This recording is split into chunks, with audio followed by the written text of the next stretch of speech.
এই যে মামলাগুলো হচ্ছে, একটি মামলারও কোনো সুনির্দিষ্ট কোনো অভিযোগ নেই, যে বাদী চিনে না আসামিকে, আসামিও জানে না এই মামলার বাদীকে। জুলাই পরবর্তীতে যে মামলাগুলো হচ্ছে, আজকে প্রাক্তন আইন বিচার ও সংসদ বিষয়ক মন্ত্রী অ্যাডভোকেট আনিসুল হক এবং প্রাক্তন মাননীয় প্রধানমন্ত্রীর উপদেষ্টা এবং বিশেষ করে বাণিজ্য বিষয়ক উপদেষ্টা ছিলেন বিশিষ্ট শিল্পপতি সালমান এফ রহমান। ওরা বিশেষ করে তাদেরকে আজকে একটি মামলায় গ্রেপ্তার দেখানো হয়েছে। আমি মনে করি যে এই যে বিশেষ করে জুলাই আগস্টের পরবর্তীতে মামলাগুলিতে একের পর এক তাদেরকে শুনানি দেখানো হচ্ছে, রিমান্ডে নেওয়া হচ্ছে। তাদেরকে বিশেষ করে আপনারা দেখেছেন যে আমরা জামিন চাচ্ছি এবং জামিনটি পর্যন্ত দেওয়া হচ্ছে না। একের পর এক মামলা তাদেরকে শুনানি দেখানো হচ্ছে, রিমান্ডে নেওয়া হচ্ছে। এবং বিশেষ করে আমি মনে করি যে বিশেষ করে এগুলো রাজনৈতিক কারণে উদ্দেশ্য প্রণোদিতভাবে এই মামলাগুলো একের পর এক শুনানি করা হচ্ছে, রিমান্ডে নেওয়া হচ্ছে। এবং আপনারা দেখেছেন যে প্রাক্তন আইন ও বিচার সংসদ বিষয়ক মন্ত্রী অ্যাডভোকেট আনিসুল হক, ওনার বিরুদ্ধে 63টি মামলা হয়েছে এই পর্যন্ত, হত্যা এবং হত্যা প্রচেষ্টা এবং অস্ত্র মামলা দিয়েছেন। এবং বিশেষ করে প্রাক্তন উপদেষ্টা সালমান এফ রহমান, ওনার বিরুদ্ধে 48টি মামলা হয়েছে। এই যে মামলাগুলো হচ্ছে, একটি মামলারও কোনো সুনির্দিষ্ট কোনো অভিযোগ নেই এবং সুনির্দিষ্টভাবে কোনো তাদের বিরুদ্ধে কোনো এলিগেশন দাঁড় করাতে পারেন নাই।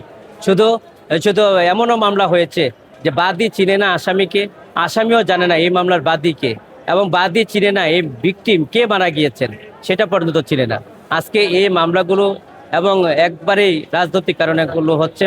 আজকে দেখেন অ্যাডভোকেট আনিসুল হক, উনি বিশেষ করে প্রথিতযশা একজন আইনজীবী, উনি বারবার পার্লামেন্ট সদস্য হয়েছেন, বারবার মন্ত্রিপরিষদের দায়িত্ব পালন করেছেন। বাংলাদেশের যত বিশেষ করে জনবান্ধব এবং বাংলাদেশের যত আলোচিত জাজমেন্টগুলো হয়েছে, যতগুলো আইন হয়েছে, সব অ্যাডভোকেট আনিসুল হকের হাত ধরেই সেটা হয়েছে। উনি দেশের জন্য কাজ করেছেন, জাতির জন্য কাজ করেছেন।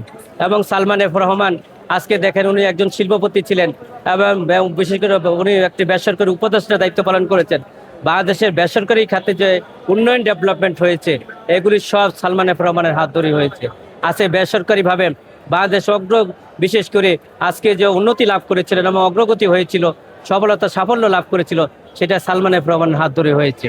আজকে দেখেন আজকে যে জুলাই এবং আগস্টের একটা বৈষম্যমূলক যে বৈষম্যের মামলা, সে মামলায় ওনাকে শুনানি দেখানো হয়েছে এবং পরবর্তীতে আমরা বিশেষ করে শুনানির রেস্টের আমরা বিরোধিতা করেছি, কিন্তু আদালত সন্তুষ্ট হয়ে আমাদেরটা নামঞ্জুর করে উনি বিশেষ করে আদালত বিশেষ করে শুনানি দেখানো হয়েছে।